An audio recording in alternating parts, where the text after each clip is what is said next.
Other than a few years of music school when I was really young, I've basically been a self-taught pianist, composer. Whether I'm putting on a solo act or if I'm working with other musicians, I perform improvisationally. Each one of my compositions is always evolving, and each time that I perform, whether it's by myself or with other musicians, they take a different shape and form. About 5 years ago, I was given a piano and I needed a rehearsal space. And I said, okay, well, let me check out this warehouse. Since this has become my rehearsal space, I pretty much shifted from doing graphic design to fully doing just music. Each time I would come here to rehearse, I would walk around and look at the different artifacts, and I felt that they had to be somewhere else. But instead they were just kind of stored and hoarded in this building. It's almost like they're alive, and the creativity that went into making these objects is still alive. I also, over time, started noticing the collection itself as being an object. I made a song called The Warehouse Being, and it has this like roaring sound. And then there's like a little part where it's really light and bright, but then it goes back to the madness and the darkness and the mystery of it.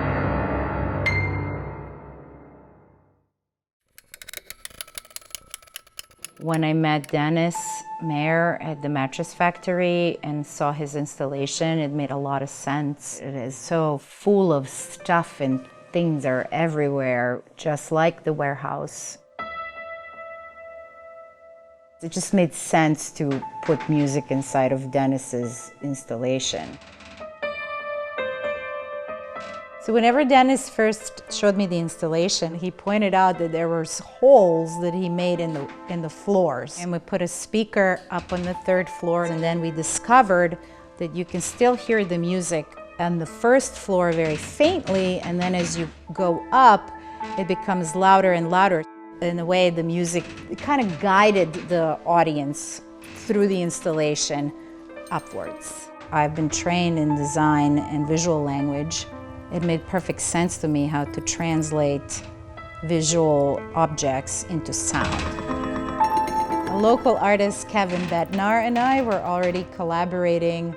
Kevin and I took sound samples from the installation itself, the creaking of the floors, opening and closing of doors, different tools that Dennis has used. When you're walking through the installation, it sounds like the installation is moving. Maybe they're moving parts, or it's still being constructed or alive, or it's still being worked on. It's a piece that's evolving.